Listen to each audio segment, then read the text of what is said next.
Hello, this is Robert Polenick, the owner of Brutal Iron Gym. In today's video, I'm going to take you along with a chest workout that I'm doing. I'm going to use a format that everyone could use if you would like. The format I'm going to use is an isolation chest exercise into a compound press, like a chest press. And then I would finish with a third exercise that can either be another chest isolation or another press. It sounds basic, but there's a lot of personalization to this. So one of the ways in which I personalize my chest training is I have very short upper arm bones, and that causes my triceps to take over when I do presses. So even though I use good mind-muscle connection, even though I focus on my chest anytime I'm doing a press, just the leverages that I have do favor my triceps more. That has meant that in the early years of me trying to gain size, I kind of never understood why my arms would gain size, but I didn't have a good chest until I started realizing that that change of leverage due to having a short upper arm meant that my chest got less involved in presses than, say, a friend or a client who would have a longer upper arm bone.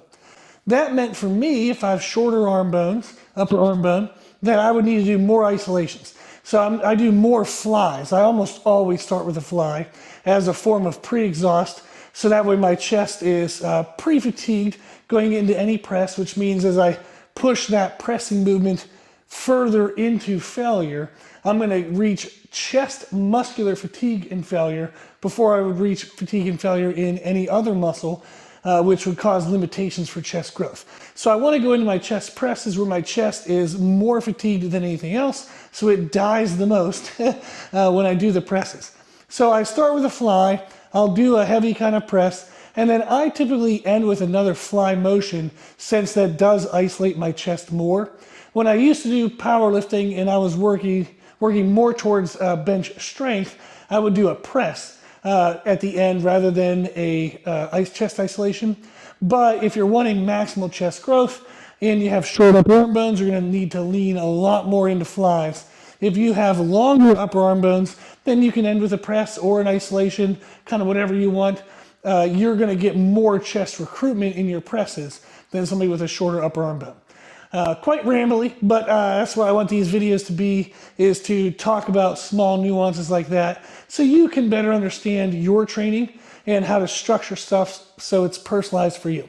So again, it's going to be a chest isolation, press, and then either a press or an isolation.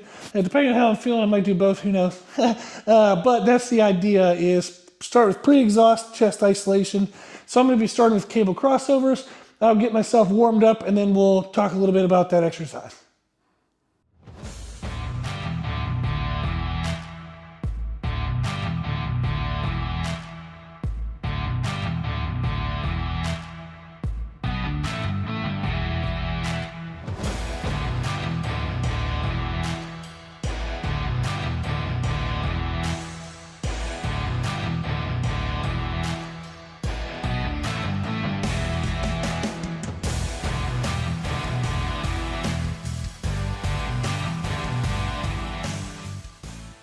I did a few sets of warm-ups for cable crossovers. I'm going to keep doing some more, but I want to talk about the cable height. When I change the position and the variation I do with cable crossovers a lot. The fun part of that is it's always changing the stimulus and the area of the muscle that you're emphasizing the most. But one common thing that I would suggest is, if you have the ability to adjust the cable pulley to any height, is to set it where the cable will come out about the height of your chest. What I've found is when I load this under heavier weight, so when I have it maximally loaded, I want to step out, I can already have my arm and elbow in place. So when I step out and I grab the other side, I would already be set. Whereas if this is high, if I have to reach up, in order to get into position, I almost have to like pull down and bring my elbow up and over. And that can cause shoulder injury or stress. That can cause injury and stress to the elbow. So anytime I'm doing max effort type movements, I like to put this at chest height or even lower, and then try to like lean into it and like swoop up with the motion. If I do a higher version, that's usually going to be a higher repetition where I don't need as much weight, so it's easier to get into that position. So if you're looking for maximum weight load, get it at the height of your chest or a little bit lower. If you're going to do higher reps, you can do the higher cable position. Thought that might be helpful to share.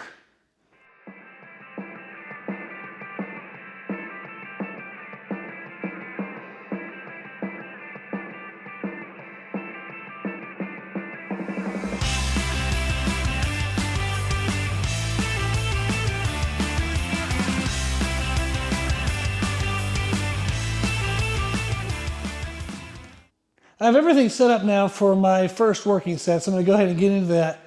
Now, while I'm doing these, they're going to be heavy, but I'm still going to try to get a pause when I come out to the contraction. And when I come out, I want to make sure that my chest actually raises a little bit as I'm coming forward. So I want to get a stretch in my chest, but as I come forward, I don't want my shoulder joints to round forward to turn over like this. So I don't want my shoulder to roll where my chest actually goes in. I want to try to keep my chest up and forward. And if you do this, you'll feel a really good squeeze right through that middle. You'll feel that tension right through the middle part of your chest. So that's the focus. I could definitely go heavier if I let go of that mind-muscle connection. But since we're going for muscle growth, we only need a weight that's heavy enough, in the sense that it maximally challenges the muscle exactly where I want, exactly how I want. I'm not using something so heavy that I just have to focus on momentum and include other muscles to get that in. Okay, so I'm going to catch this one and then we'll see how it goes.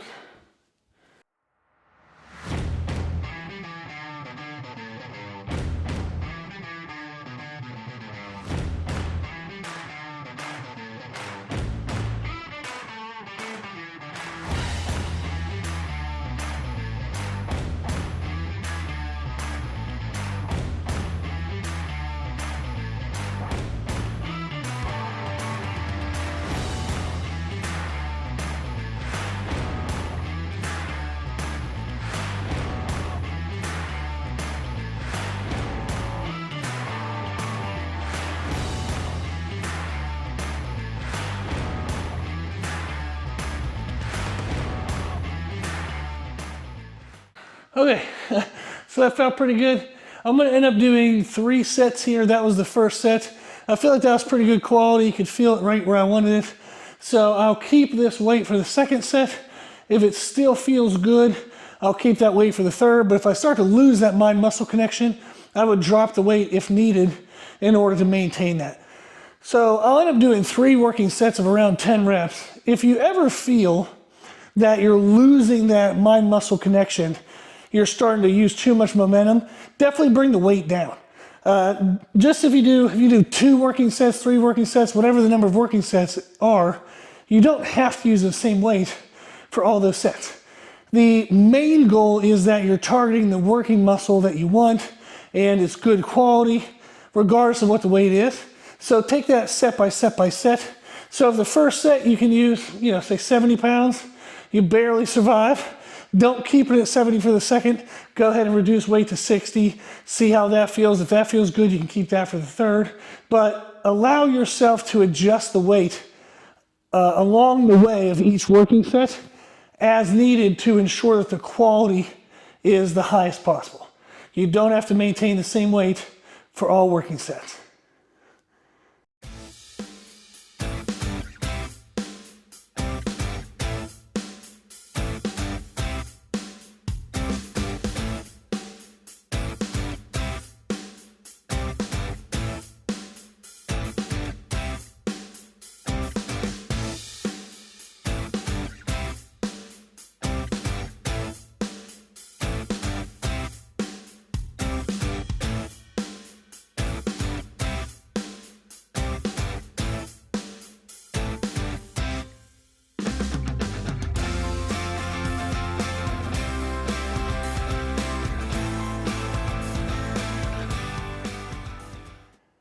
Last set to go. I decided I kind of am in this in-between spot with the weight.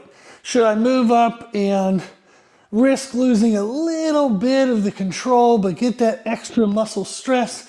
Or should I stay lighter, maybe go a little slower tempo and try to milk that out for the challenge it is? When you face that decision, one of the factors that I consider is where am I at in the workout? This is the very first exercise. So it's better for me to be cautious here on weight load and just slow my rep tempo down, try to make the lighter weight feel heavier. If this was the last movement of the day, then I would probably go ahead and try the heavier weight just to see how it felt. And that way I could progress to it in the next workout, maybe get it with a little better quality, maybe get an extra set of it. So if I'm at the beginning of workouts, I tend to be more conservative with my weight load selection, making lighter weight feel harder. Whereas if I'm at the end of the workout, I might give it a go on something that feels a little heavy. I know I'll be safe, but I might not have perfect technique with it. So it depends on workout placement. So when you face that decision, that's a factor you can consider. I'm gonna go ahead and catch my last set and then we'll get ready for the next exercise.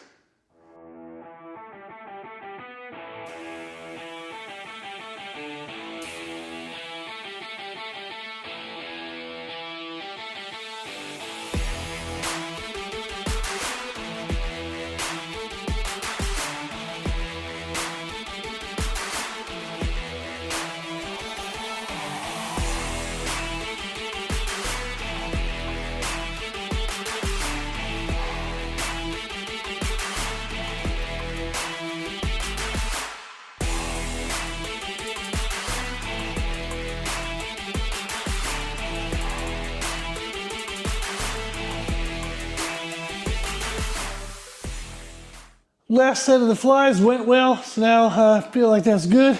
Good pre-exhaust. Chest is definitely already fatigued, but triceps are fine. Shoulders are still feeling okay for stabilization for the press, but now my chest is fatigued, so going into the next movement, it's most likely that my chest will be the limiting factor, which means I'll be able to push it harder into muscular failure before something else gives up and maybe would hinder how deep I could push my chest into muscle failure. I'm gonna go ahead and move on to dumbbell presses, so you'll see me getting that set up and warmed up.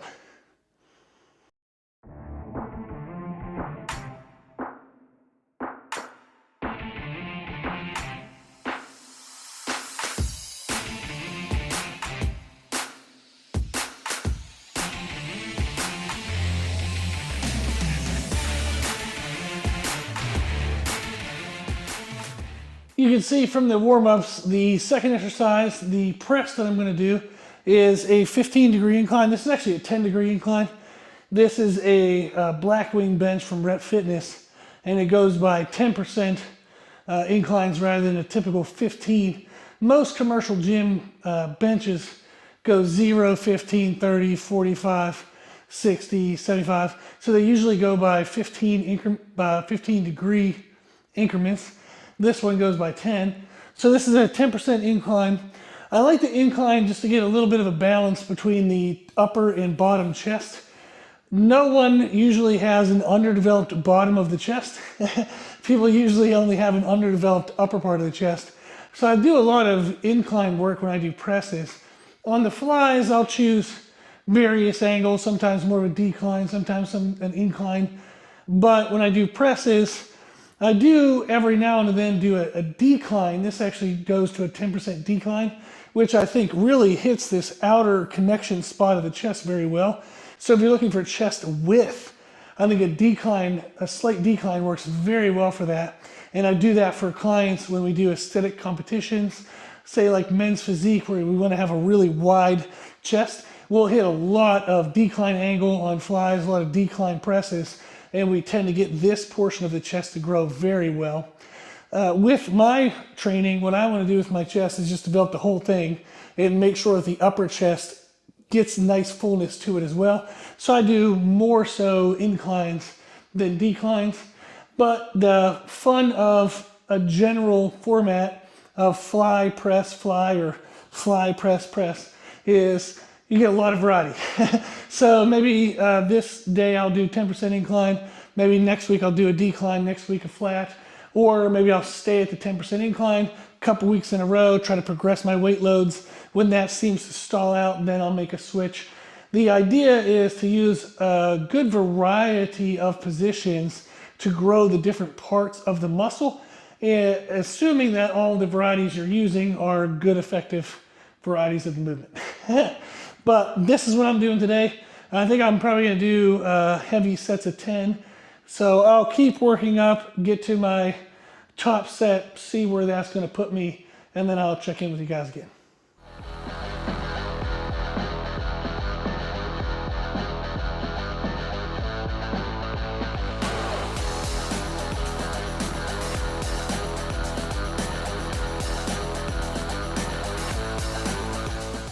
I got my warm-ups in, and I'm at another one of those kind of weird spots with weights.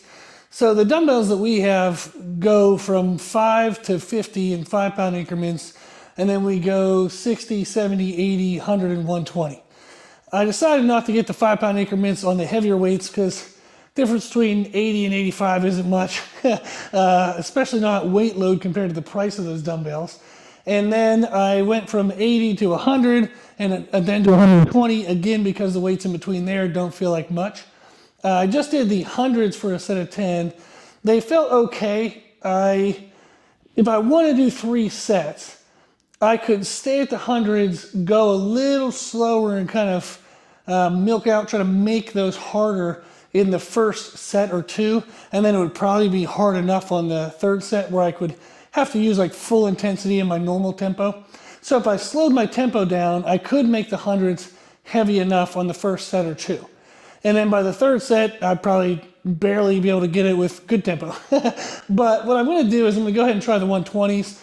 Even if I don't get the 10 reps, I'd rather get that heavy stimulus since this is my biggest, heaviest movement of the day.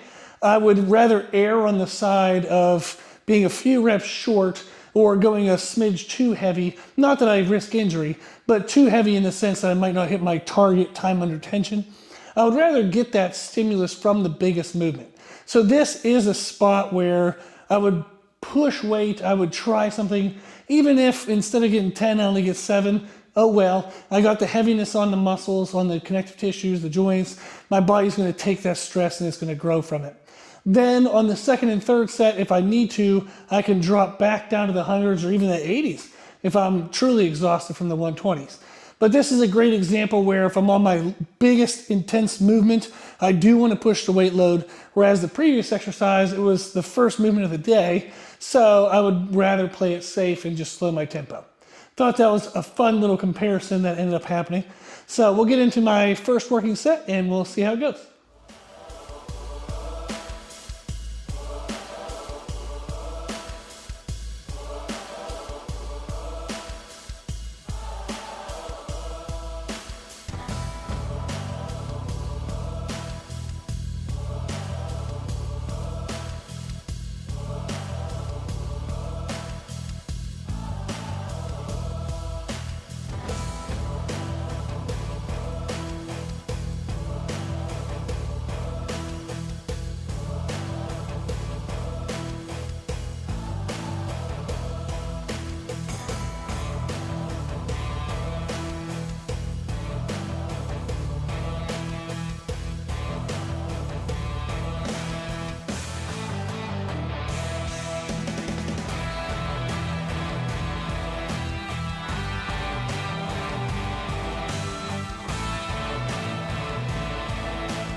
You can see I went ahead and did 120s for the first and second set. The first set I got 10. I even did a little bit of a pause before the 10th press. Felt like I had pretty good control throughout that set. Then the second set, I did die. I figured what the heck, tried anyhow. But I got 9 pretty good ones, but on the 9th one I was shaky, and I could tell that my shoulders were wanting to like turn inward to use the front shoulder to help with the lockout. So I didn't even try the 10th rep. I just did a slow eccentric control to make sure I got good stretch on the chest fibers. Since I made it through the contraction, I want to get the eccentric portion under control so that I get that good muscle damage and that stretch. I'm going to go ahead and do the 3rd set, but now I'm going to drop back down to 100 pounds. This will allow me to stay in control but still be around that time under tension range of 10 reps, which is going to get me a good blend of heavy weight but still growth focused. If I stayed at 120 and only got, say, 5 or 6 reps, that would be more so a strength-based stimulus than a growth stimulus. I would reduce my overall volume, so I might need a fourth or even a fifth set. I don't want to do that many sets. I'd rather reduce weight, stay at 10, and then go on to my next movements to get my overall volume. Okay, so here's the third set at 100 pounds.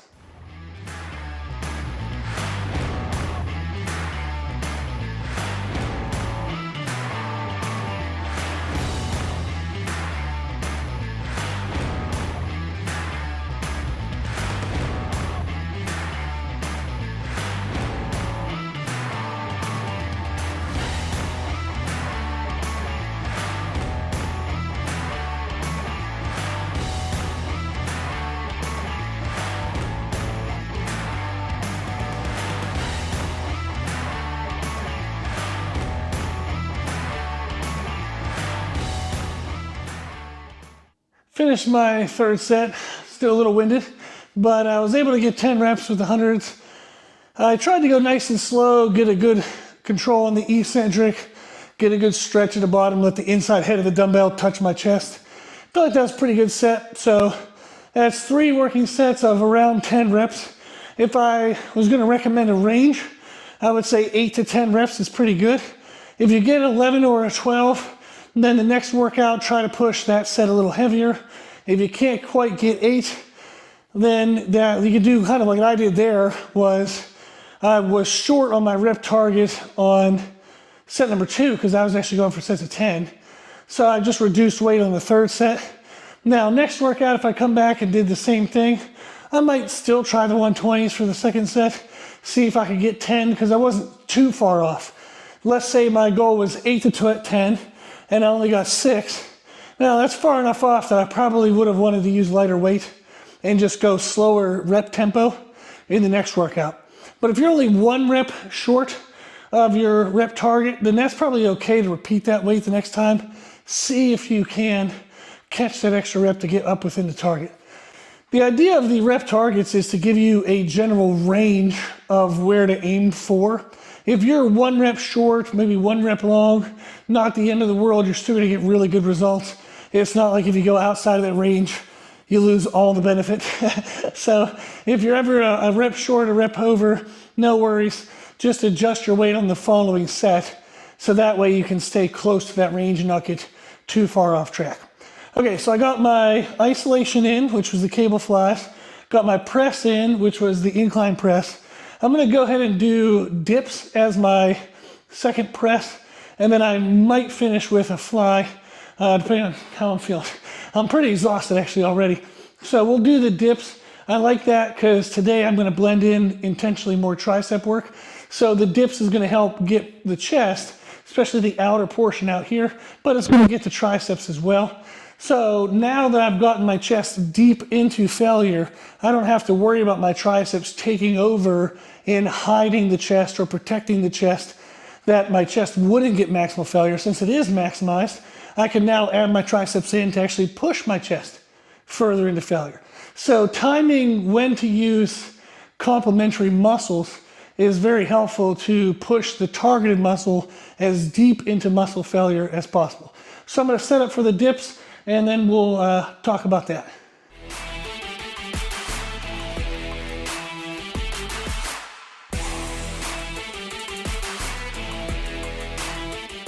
I have my Mutant Metal UDA, which is the ultimate dip attachment set up. I absolutely love this dip attachment. I weigh 280 pounds, and this thing does not move. It is rock solid.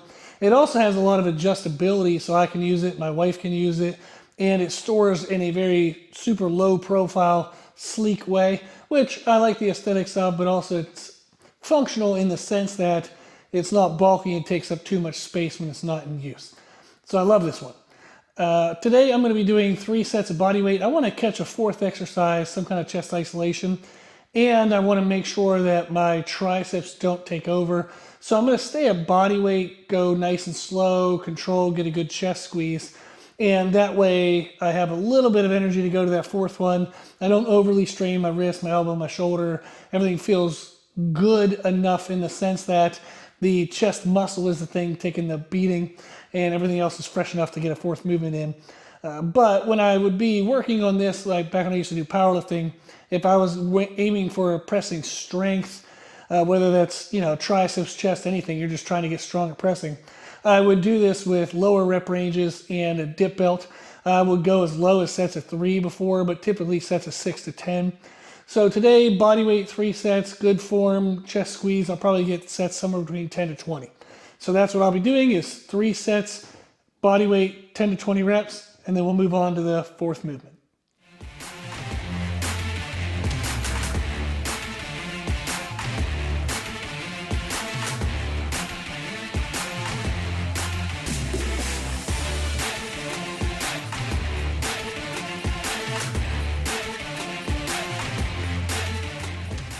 For the fourth movement, I decided to set the bench in front of the cable towers, and this will set up a seated chest fly. I like this variation because it's really good for targeting the inside edge of the chest. So that'll be my focus. I know at this point in the workout, the muscles are beat up, they're exhausted. I'm not trying to focus on heavy weight anymore. I now just want to find if there's any fibers that haven't been maximized, haven't been fully fatigued, kind of find them and finish them off. So that's what this will help me do. I'm going to aim for 3 sets of 10.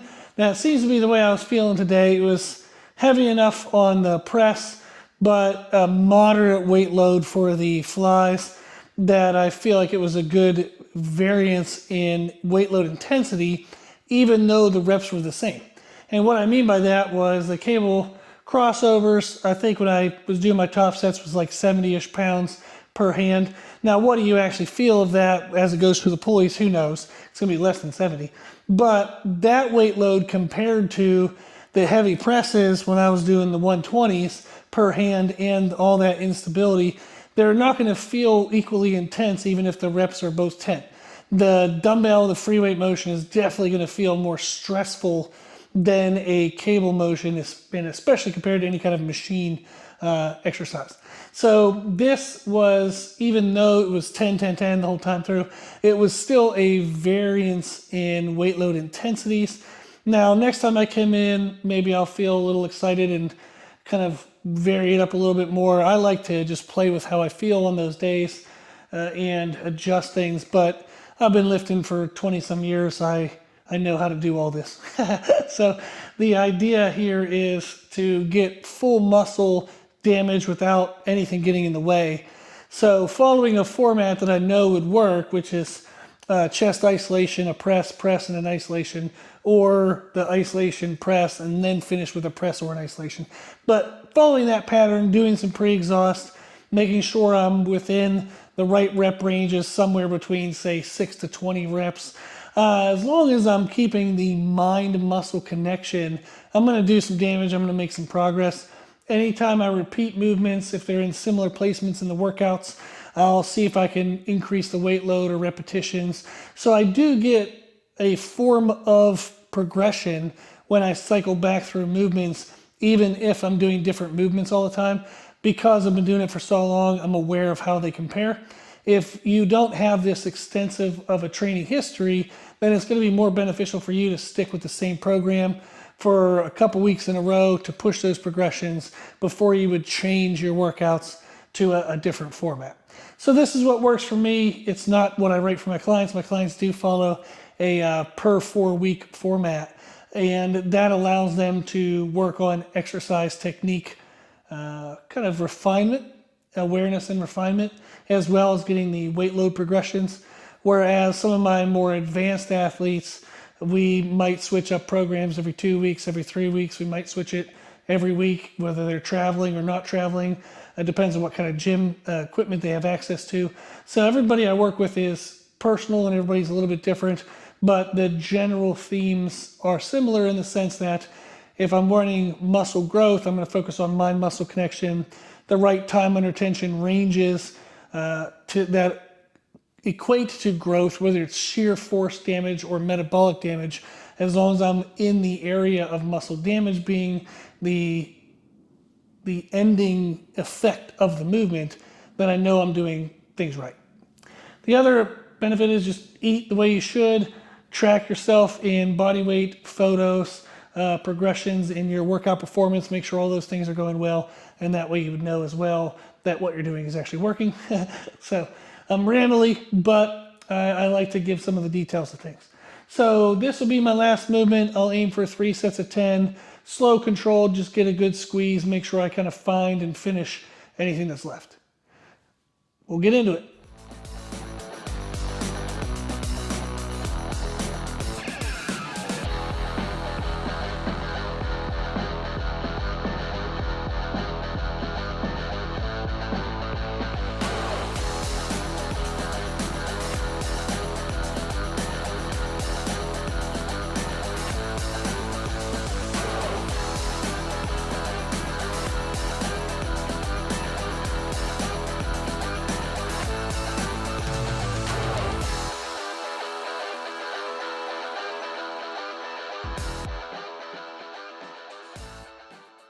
So I got all 3 sets in of the seated flies and I'm done.